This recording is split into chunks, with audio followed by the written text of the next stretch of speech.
Hello बच्चों, क्या हाल है भाई। देखिए आज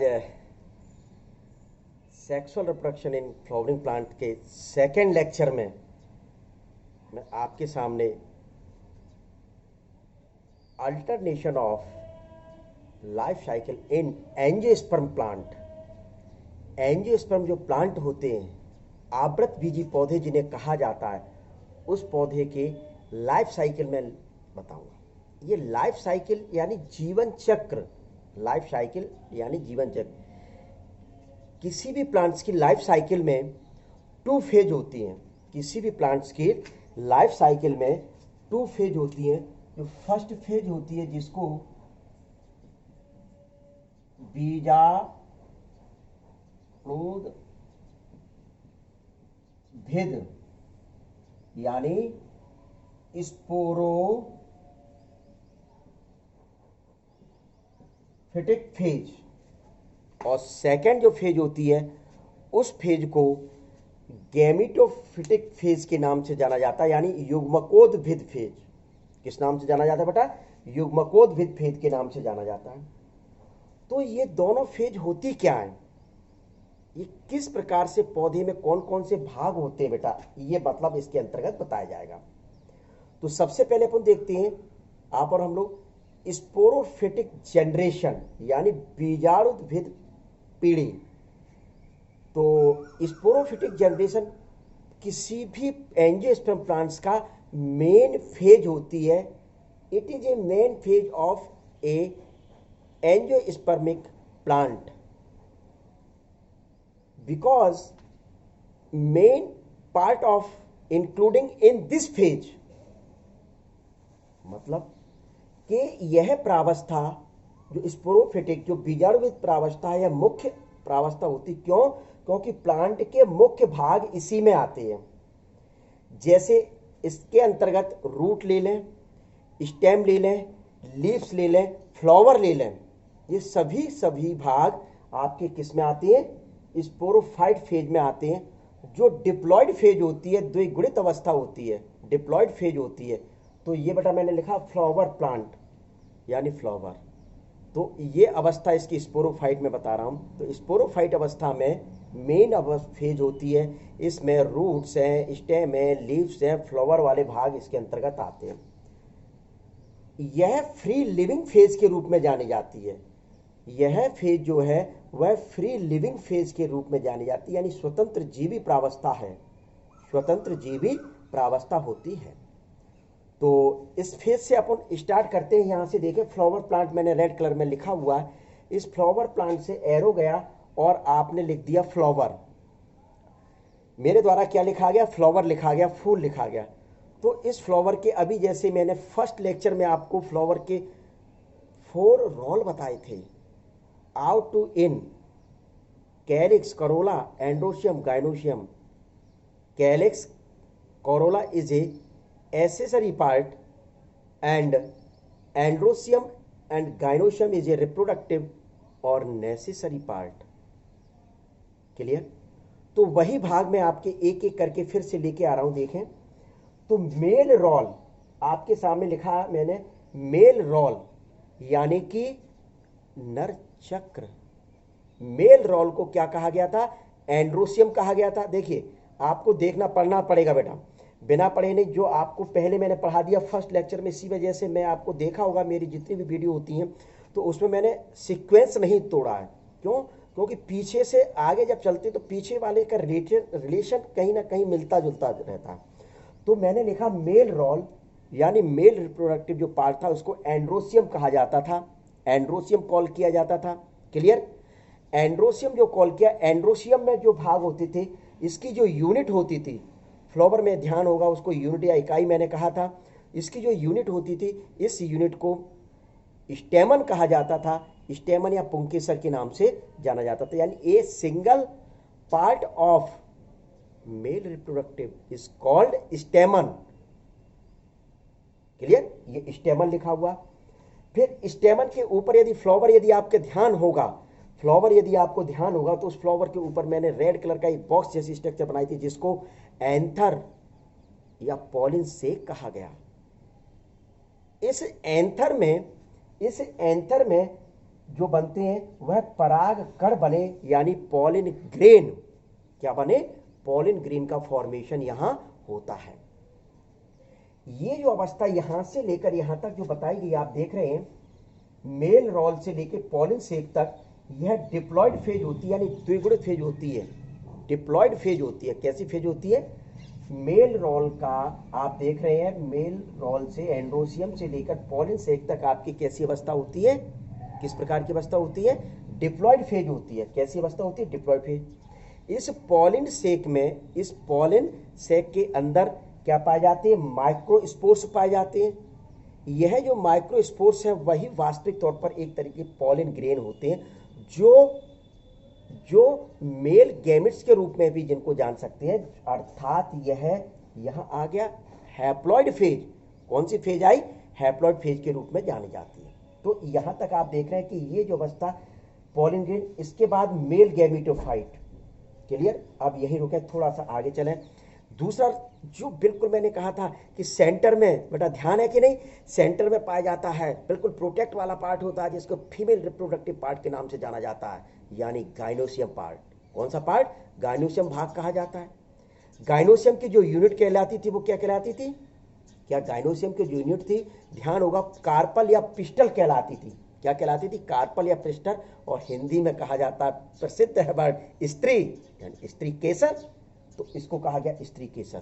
क्या? यह भी डिप्लॉयड फेज होती है। विशेष ध्यान रखें, डिप्लॉयड फेज। इसके अंदर ओवरी जो मैंने बताई थी, ओवरी क्या? स्टेग्मा, स्टाइल, स्टाइल के नीचे गोल, क्या बताई थी मैंने?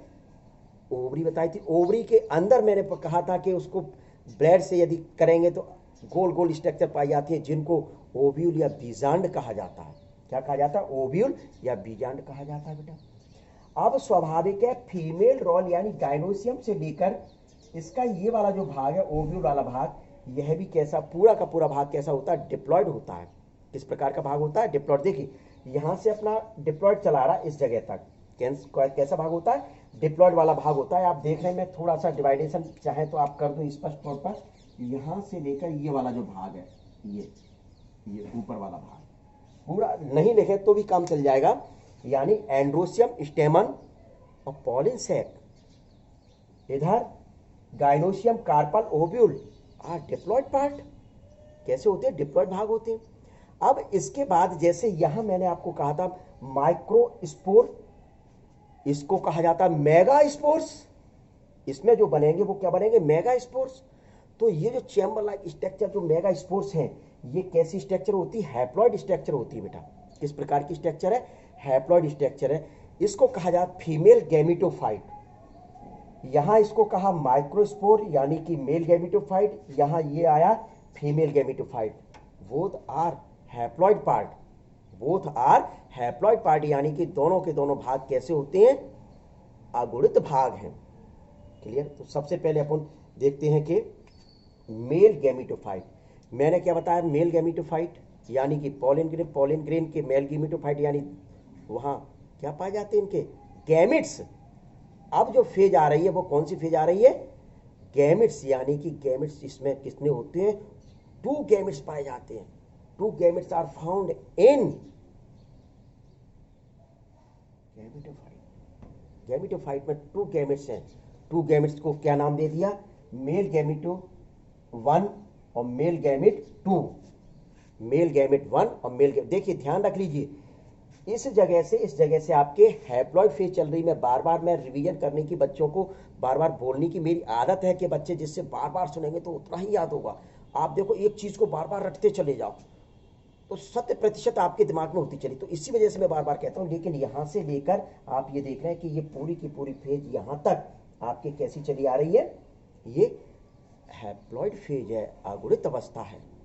तो male gamete first and male gamete second. Female में, फीमेल का कौन सा भाग होता है? आपको ह्यूमन में देखो एग कहा था। क्या कहा था? एग कहा था। इसके साथ साथ एक भाग और आता है, वह है उसका सेकेंडरी न्यूक्लियस कहलाता है। क्या कहलाता है? देखिए फीमेल गैमेटोफाइट का ये सेकेंडरी न्यूक्लियस है। ये सेकेंडरी न्यूक्लियस यानी डिप्लॉयड। सेकेंडरी न्यूक्लियस का मतलब क्या हुआ बेटा? यहां डिप्लॉयड फेज हुई। अब ये डिप्लॉइड फेज है। इसका एग जो था वो कैसा था, एग हमेशा ध्यान रखें, एग जब गैमेट ये है, ये भी गैमेट, तो एग कैसा होगा, हैप्लॉइड होगा। एग कैसा होगा बेटा, हैप्लॉइड होगा, अगुणित होगा। अब फर्टिलाइजेशन होगा, अब क्या होगा, फर्टिलाइजेशन होगा, इनका मिलन होगा। अब मिलते किस प्रकार से, ये देखें क्या मिलते किस प्रकार से है। तो देखिए दो गैमेट हैं, ये male gamete first and male gamete second. तो विशेष ध्यान दें, मेल गैमेट जो फर्स्ट है, जो मेल गैमेट फर्स्ट है, वह फीमेल गैमेट एग से मिलेगा। यानी मेल गैमेट एग को फ्यूज करता है, फर्टिलाइज करता है, एग को फ्यूज करता है। तो देखिए ये बना हुआ मेल गैमेट का एरो, ये गया यहां तक रेड कलर का, और फीमेल गैमेट जो एग बनाया था उसका ये गया। तो क्या बनता है, फ्यूज करने पर मेल गैमेट और फीमेल गैमेट जब आपस में फ्यूज होंगे यानी फर्टिलाइजेशन प्रोसेस होगी, और फर्टिलाइजेशन प्रोसेस होगी तो उसके फलस्वरूप कौन सी स्ट्रक्चर बनती है। तो यहां यदि आप चाहें तो क्या लिख सकते हैं, फर्टिलाइजेशन।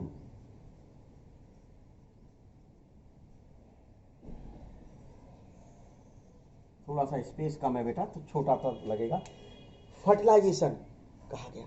तो ये फर्टिलाइजेशन फलस्वरूप कौन सी स्ट्रक्चर बनती है, आपको पता ही है, पढ़े लिखे आप तो बहुत हो गए। जायगोट, युग्मनज, क्या बनता है, जायगोट या युग्मनज। तो ये कैसी अवस्था हो गई, डिप्लॉइड, यानी एक एन एग का और एक इसका, यानी हैप्लॉइड हैप्लॉइड जब मिलेंगे तो वो अवस्था क्या बनेगी, डिप्लॉइड फेज बनेगी। वो अवस्था कौन सी बनती है, डिप्लॉइड, यानी जायगोट बन जाता है। और जायगोट से क्या बनता है, एम्ब्रियो। जायगोट से क्या बनता है, एम्ब्रियो बनता है। तो ये जायगोट से क्या बना दिया गया बेटा, एम्ब्रियो बना दिया गया। क्लियर। तो ये आपका क्या हुआ, पहला फर्टिलाइजेशन हुआ। क्या हुआ, फर्स्ट फर्टिलाइजेशन हुआ। प्लांट्स में ध्यान रखें डबल फर्टिलाइजेशन प्रोसेस होती, क्यों, क्योंकि मेल गैमेट में मैंने आपको गैमेटोफाइट फेज में बताए थे कि दो गैमेट्स पाए जाते, तो ये फर्स्ट गैमेट अभी फ्यूज या, अब जो सेकेंड मेल गैमेट जो होता है, सेकेंड जो मेल गैमेट होता है, वह second male gamete secondary nucleus से मिलता है। किससे मिलता है, सेकेंडरी न्यूक्लियस से। देखें मेल गैमेट सेकेंड और सेकेंडरी न्यूक्लियस, ये सेकेंडरी न्यूक्लियस आपस में फ्यूज होंगे, यानी ये फर्टिलाइज सेकेंड चांस हो रहा है, दूसरी बार हो रहा है। तो इस वजह से यहां इसको कह दिया डबल फर्टिलाइजेशन। क्या कह दिया गया, डबल फर्टिलाइजेशन। मैं शॉर्ट में लिख रहा हूं DF, मतलब डबल फर्टिलाइजेशन कहा गया इसको। क्या कहा गया, डबल फर्टिलाइजेशन। तो डबल फर्टिलाइजेशन के फलस्वरूप जो स्ट्रक्चर बनती है वो ट्रिप्लॉइड बनती है, त्रिगुणित ट्रिप्लॉइड, क्योंकि ये और ये 2n देख रहे हैं, तो ये जब दोनों मिलेंगे तो कितने बनेंगे, 3n। तो ये मैंने 3n बना दी, यानी ट्रिप्लॉइड स्टेज। कौन सी स्टेज बनी, ट्रिप्लॉइड स्टेज, जिसको कहा गया एंडोस्पर्म न्यूक्लियस। इस एंडोस्पर्म न्यूक्लियस से एंडोस्पर्म बनता है, एंडोस्पर्म बनता है। यह एंडोस्पर्म और एम्ब्रियो आपस में मिलकर बीज यानी सीड बन गया। एम्ब्रियो से क्या बन गया, सीड, और सीड जाकर फिर से एक प्लांट को डेवलप करता है। एंडोस्पर्म का क्या फंक्शन होता है, एंडोस्पर्म सीड को फूड प्रोवाइड कराए रहता है, जिससे सीड जो इनएक्टिव फेज में जब तक डला हुआ है, ये फूड कौन दे रहा है, यह फूड मुख्य रूप से इसको एंडोस्पर्म भी ही प्रोवाइड कराता रहता है। तो इस प्रकार से आपने देखा बेटा कि ये जो फेज थी वो कौन सी फेज थी, life cycle in angiosperm plant, alternation of life cycle in A angiosperm plant. यानी किसी भी एंजियोस्पर्म प्लांट में एक पीढ़ी एकांतरण चलता है। क्या चलता है बेटा, पीढ़ी एकांतरण चलता है। पीढ़ी एकांतरण मैंने दो फेज बताई थी आपको, फर्स्ट फेज स्पेरोफिटिक फेज और सेकंड गैमेटोफाइट। इसकी स्पेरोफिटिक फेज जो होती है यानी बीजाणुद्विध अवस्था होती है, वह मेन फेज होती है, और फ्री लिविंग यानी स्वतंत्र जीवी होती है। क्या, स्वतंत्र जीवी फेज अवस्था होती है, जो अवस्था में आपके कौन कौन से रूट, लीव्स और स्टेम और फ्लावर, तो फ्लावर से ही सारी चीजें होती है, इस वजह से इसमें सिर्फ फ्लावर को दर्शाया गया, रूट, स्टेम और लीव्स को नहीं दर्शाया गया। क्लियर बेटा। दूसरी स्टेज जो होती है वो स्टेज मैंने कौन सी बताई थी, गैमेटोफिटिक जनरेशन बताया था। पीढ़ी कौन सी बताई थी, गैमेटोफिटिक जनरेशन, यानी युग्मतोद्भिद जनरेशन बताया गया। इस युग्मकोद्भिद जनरेशन में मेन अवस्था, केवल इसके अंतर्गत गैमेट या युग्मक आते हैं। क्या आते हैं? गैमेट या युग्मक के नाम से मुख्य रूप से जाना जाता है। तो इस प्रकार से एक लाइफ साइकिल को, एंजियोस्पर्म प्लांट की लाइफ साइकिल को मैंने एक लाइनियर डायग्राम मतलब रेखा चित्र के द्वारा समझाया गया। किसके द्वारा समझाया गया बेटा? रेखा चित्र के द्वारा समझाया गया है। ठीक है, तो ये आपका कौन सा एक सेकेंड लेक्चर था? क्या सेकेंड लेक्चर मुख्य रूप से था आपका। इसके बाद अगला जो टॉपिक आएगा उसमें बेटा पॉलिन सैक एंथर की स्ट्रक्चर समझाई जाएगी। ठीक है, तो आप पढ़ते रहें थोड़ा सा बेटा।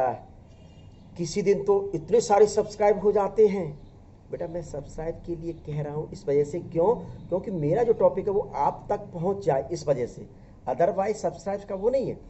तो सीधे सीधे मेरा कहने का मतलब है कि आप सब्सक्राइब करते रहें, आइकॉन बेल को दबा दें, तो जिसके फलस्वरूप मेरे द्वारा जो टॉपिक दिया गया वह टॉपिक आपके पास पहुंच जाए। अब जो थर्ड लेक्चर होगा उस थर्ड लेक्चर में पॉलिन सैक एंथर की स्ट्रक्चर बताई जाएगी। ठीक है बेटा, पढ़ते रहे, अवश्य पढ़ते रहे। ठीक, ओके, बाय।